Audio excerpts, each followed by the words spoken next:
नमस्कार। आपका अखबार के यूट्यूब चैनल पर आपका स्वागत है। मैं हूं प्रदीप सिंह।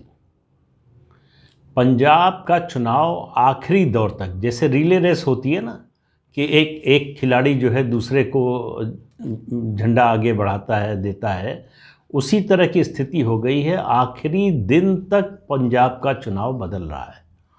और चुनाव बदल रहा है जब मैं कह रहा हूं, तो उसमें एक पार्टी का सबसे ज़्यादा नुकसान होता हुआ दिख रहा है, वो आम आदमी पार्टी है। कुमार विश्वास ने जो आरोप लगाया, वो उसका स्वरूप जो है वो विकराल होता जा रहा है।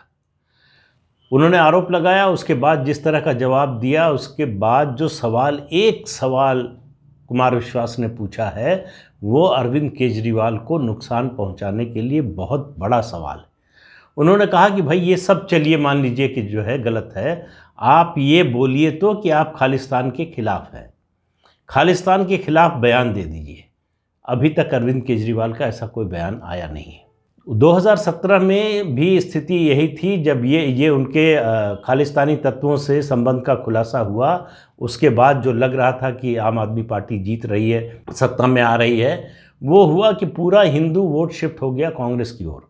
और कांग्रेस की वो शिफ्ट हुआ कैप्टन अमरिंदर सिंह के कारण। उनकी राष्ट्रवादी सोच, उनकी जो नीतियां रही हैं देश की सुरक्षा को लेकर, राष्ट्रवाद को लेकर, उसके कारण। और नतीजा ये हुआ कि कांग्रेस को 2/3 बहुमत मिल गया। आम आदमी पार्टी जो उम्मीद पाले हुए थे कि सरकार बन रही थी, वो 20 सीटों पर सिमट गई। अब आप देखिए, वहाँ से जो पंजाब की राजनीति में जो लगातार बदलाव आए हैं। 2017 के बाद 2019 का लोकसभा चुनाव हुआ।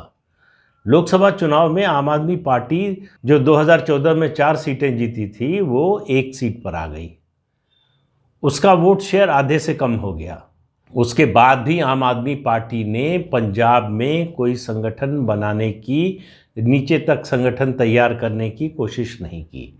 उसको लगता है कि हवा पर वो जीत जाएगी। और हवा पर वो, दिल्ली का उदाहरण उनको सामने नज़र आता है, लेकिन दिल्ली में ऐसा हुआ क्योंकि कांग्रेस का वोट नीचे का पूरा शिफ्ट हो गया आम आदमी पार्टी को। पंजाब में वैसा होता हुआ दिख नहीं रहा है। तो हिंदू वोट जो मिलने वाले थे, और ख़ास तौर से शहरी इलाकों के, ग्रामीण इलाकों के भी, शहरी इलाकों के ख़ास तौर से, वो अब आम आदमी पार्टी को मिलेगा, इसमें भारी शंका है। नहीं मिलने की संभावना बहुत ज़्यादा है। तो आम आदमी पार्टी का खेल जो है अकेले कुमार विश्वास ने बिगाड़ दिया। उसमें कुछ कमी रह गई थी, तो मुख्यमंत्री चरणजीत सिंह चन्नी ने गृह मंत्री अमित शाह को परसों रात को एक चिट्ठी लिख दी। चिट्ठी लिखा उन्होंने कि अरविंद केजरीवाल और सिख फॉर जस्टिस जो संस्था है खालिस्तानी तत्वों से जुड़ी हुई, उनके बीच के संबंध की जांच कराई जानी चाहिए। और तुरंत उसका जवाब जो है गृह मंत्री की ओर से चला गया कि इसकी जांच करवाएंगे। मतलब सरकारी तौर पर, कागज़ पर ये आरोप अरविंद केजरीवाल के ऊपर जो है वो चस्पा हो गया है। अब अरविंद केजरीवाल के लिए जो है इस सवाल से निकलने का समय नहीं है, अगर वो चाहें भी तो। क्योंकि आज शनिवार है 19 फरवरी, कल यानी 20 फरवरी को मतदान होना है। तो अब प्रचार का भी समय ख़त्म हो गया है, किसी तरह के बयान को नीचे तक पहुंचाने का भी समय ख़त्म हो गया है।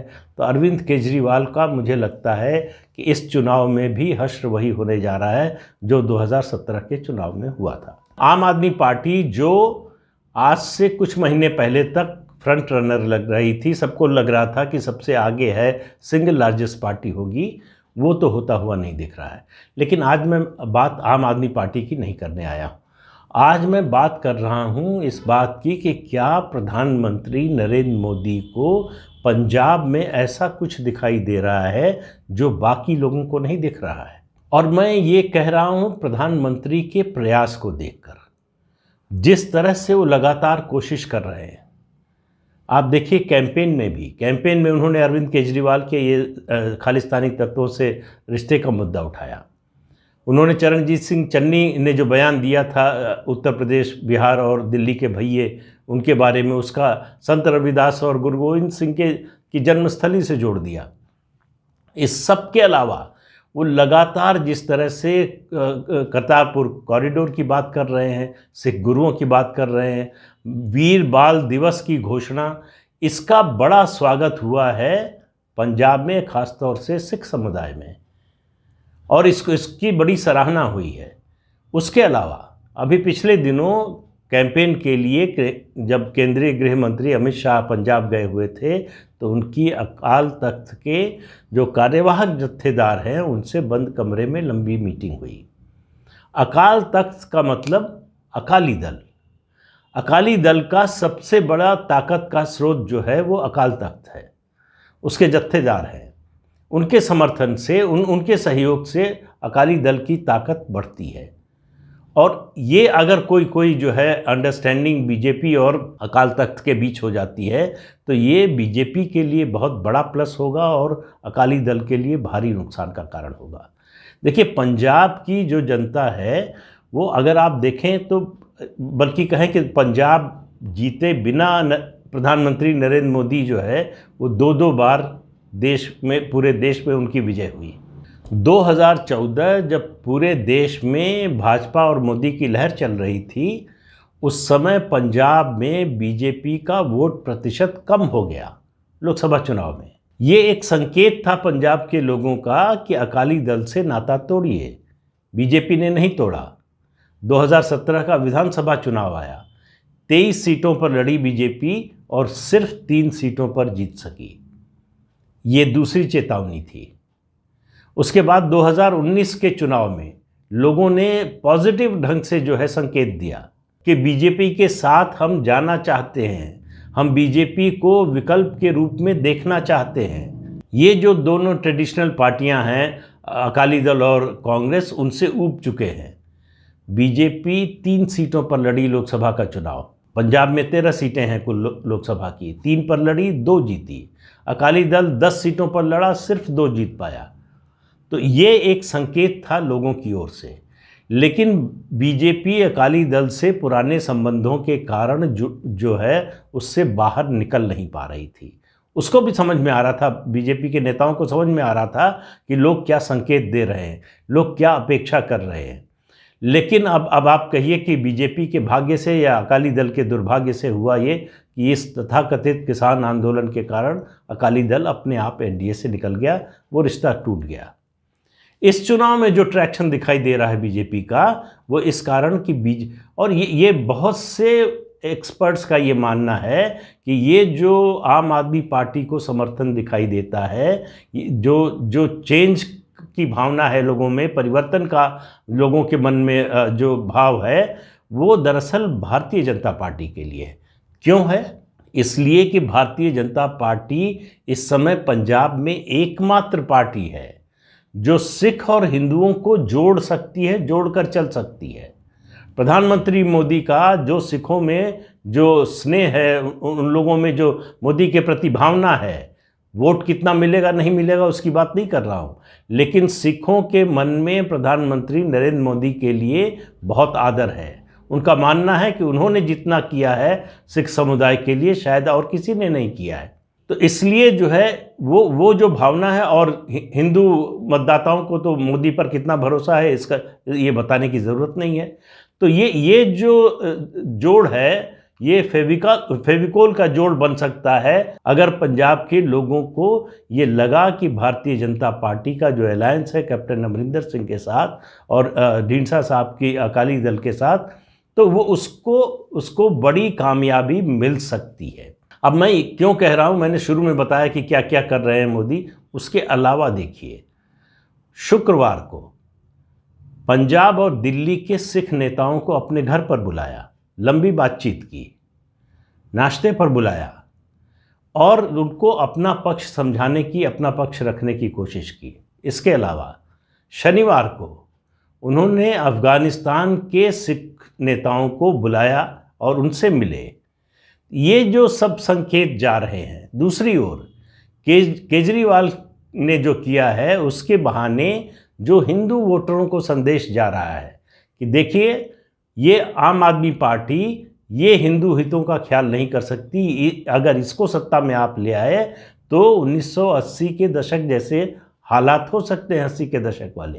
तो इसलिए इस सावधान रहने की ज़रूरत है। दूसरा, बीजेपी के और मोदी के समर्थन में या कहें उनके पक्ष में जो बात जा रही है वो कांग्रेस के पूर्व प्रदेश अध्यक्ष सुनील जाखड़ के बयान। उन्होंने कहा कि मैं हिंदू हूं इसलिए मुझे जो है मुख्यमंत्री नहीं बनाया गया, मुख्यमंत्री पद से वंचित कर दिया गया। और इस भावना को बढ़ाने का काम किया अंबिका सोनी के बयान ने, जो उन्होंने कांग्रेस हाईकमान को जो सलाह दी थी कि किसी हिंदू को पंजाब में जो है मुख्यमंत्री नहीं बनाना चाहिए, किसी सिख को बनाना चाहिए। अब कांग्रेस की स्थिति ये है कि हमेशा से रही है कि जट सिखों का पूरा समर्थन उसे कभी मिलता नहीं, वो अकाली दल और कांग्रेस में बंटता है। हिंदू अगर बंट गए, हिंदू अगर कांग्रेस से दूर हो गए, जो पिछले चुनाव में एन ब्लॉक साथ में गए थे, तो कांग्रेस की स्थिति और ख़राब हो सकती है। ये जो बयान चरणजीत सिंह चन्नी का, मुख्यमंत्री का आया कि बिहार, उत्तर प्रदेश और दिल्ली के भैये, इस बयान ने कांग्रेस की स्थिति और ख़राब की है। मुझे लगता है ये सारी परिस्थितियों को देखते हुए प्रधानमंत्री नरेंद्र मोदी को लग रहा है कि भारतीय जनता पार्टी और उसकी सहयोगी दलों के लिए ये बहुत सुनहरा अवसर है। जो परिवर्तन अगर जो लोग चाहते हैं, लोग दरअसल पंजाब के लोग अकाली दल और कांग्रेस का शासन देखते देखते ऊब चुके हैं। तीसरी बात जो पक्ष में गई है, जो ताकतें सबसे ज़्यादा खिलाफ थी बीजेपी की, यानी किसान यूनियन, संयुक्त किसान मोर्चा, उसकी कोई सुगबुगाहट पंजाब के चुनाव में नज़र नहीं आ रही है। वो उन्होंने जो पार्टी बनाई है संयुक्त समाज मोर्चा, वो चुनाव लड़ भी रहा है, ये भी दिखाई नहीं दे रहा है। हालांकि लड़ रहे हैं, उनके उम्मीदवार हैं, सब सीटों पर लड़ रहे हैं, लेकिन वो कहीं मैदान में, चुनाव में, लड़ाई में दिखाई नहीं दे रहे हैं। तो उनका एक तरह से रिजेक्शन अभी कम से कम दिखाई दे रहा है नतीजे आने से पहले। नतीजे आने पर इसकी जो है पुष्टि होगी कि सचमुच रिजेक्शन हो गया है या नहीं। तो ऐसी परिस्थिति में कुल मिलाकर बीजेपी के लिए ये बड़ा अच्छा मौका है। मुश्किल ये है कि ये बीजेपी के लिए तैयारी का समय बहुत कम मिला है। दूसरी बात, शायद कम लोगों को पता हो कि पंजाब में आरएसएस का काफ़ी बड़ा नेटवर्क है और ज़मीन पर है, वो बीजेपी के लिए मददगार साबित होगा। तो परिस्थितियां इस समय बीजेपी और उसके सहयोगी दलों के अनुरूप है। शायद यही प्रधानमंत्री को दिख रहा है, या इससे ज़्यादा भी उनको कुछ दिख रहा है। उनके पास और भी सूचना के स्रोत हैं, तंत्र हैं, जिनसे उनको और ज़्यादा जानकारी मिलती होगी और तथ्यों की जानकारी होगी। तो जिस तरह का फोकस उनका पंजाब पर दिखा, उससे लग रहा है कि उनको कुछ दिखाई दे रहा है कि कुछ बेहतर होगा। और पंजाब में बीजेपी के पास इस समय खोने के लिए कुछ नहीं है, जो कुछ है वो पाना ही है। सवाल सिर्फ इतना है कि कितना। जो राजनीतिक समीक्षक है उनका कहना है कि 4, 8, 10 हो सकती है बीजेपी की, क्या इससे ज़्यादा हो सकती है? ऐसा बीजेपी का जो अंदरूनी आकलन है उसके हिसाब से बीजेपी 38 सीटों पर अच्छी लड़ाई की स्थिति में है। अब इनमें से कितनी जीतेगी, कितनी नहीं जीतेगी, पता नहीं। लेकिन ये जो कॉम्बिनेशन बना है बीजेपी, कैप्टन अमरिंदर सिंह और ढींडसा साहब का, वो कॉम्बिनेशन एक उम्मीद जगाने वाला है। कांग्रेस और अकाली दल से पहले से ही लोग नाराज़ हैं या ऊब चुके हैं। आम आदमी पार्टी का जो रवैया है वो 2017 के बाद 2019 में मुझे लगता है कि ये खालिस्तान वाला मुद्दा उनके साथ और ज़्यादा चिपक गया है। तो इसलिए उनके लिए जो है रास्ता बड़ा मुश्किल होगा, और इसलिए भी मुश्किल हो जाएगा कि उन्होंने कोई अपना संगठन इतने सालों में ठीक से खड़ा नहीं किया है।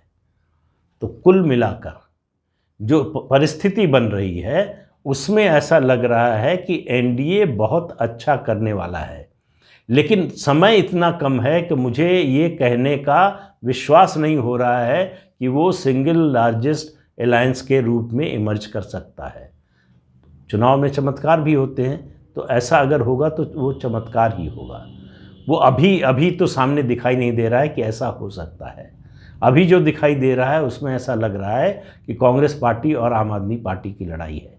लेकिन आम आदमी पार्टी की स्थिति क्या है, इसकी थाह लगाना बड़ा मुश्किल होता है कि कितना झाग है, कितना जो है पानी है, ये समझ में नहीं आता। उनके कैंपेन का तरीका ये है, उनकी जो स्ट्रेटजी है उसमें उनका जो है झाग इतना ऊपर तक दिखाई देता है कि लगता है सब तरफ आम आदमी पार्टी ही आम आदमी पार्टी है। लेकिन पिछली बार 17 में जो आम आदमी पार्टी का जोर था, वो जोर इस बार इतने प्रचार के बाद भी नहीं दिख रहा है। तो पंजाब में क्या होगा, मुझे तो आज तक सच बताएं तो समझ में नहीं आया कि कौन सी पार्टी या कौन सा गठबंधन वो नंबर 1 होगा। लेकिन इतना तय है कि अकाली दल और बसपा का गठबंधन वो नंबर 1 नहीं होने वाला है। मेरे आकलन के हिसाब से कांग्रेस, आम आदमी पार्टी और बीजेपी का जो एनडीए का गठबंधन है, इन तीनों में नंबर 1 के रूप में उभरने की ज़्यादा संभावना है। इसलिए कह रहा हूं कि ये 5 कॉर्नर जो कंटेस्ट हो रहा है, उसमें जीतने के लिए आपको जो वोट चाहिए होते हैं उसका प्रतिशत, उसकी संख्या और घट गई है। तो ऐसे में जीत हार बहुत सी सीटों पर हो सकता है, मेजॉरिटी सीटों पर 500, 700, 1000, 1500 पर हो। तो ऐसे में सीटों का अंदाज़ा लगाना बहुत कठिन होता है। ऐसे में कौन फ्रंट रनर बन जाएगा ये भी पता लगाना मुश्किल होगा कि आखिरी लैप में किसने लंबी छलांग मारी, जीत उसी की होगी, आगे वही रहेगा। तो इंतज़ार करते हैं। आज 19 तारीख हो गई, 19 फरवरी हो गई, 10 मार्च को तो पता ही चल जाएगा। तो आज के अंक में इतना ही, अगले अंक में फिर मिलेंगे किसी नए मुद्दे के साथ। तब तक के लिए इजाज़त दीजिए। आपसे अनुरोध है कि ये चैनल देखिए, शेयर कीजिए, लाइक कीजिए और सब्सक्राइब ज़रूर कीजिए। नमस्कार।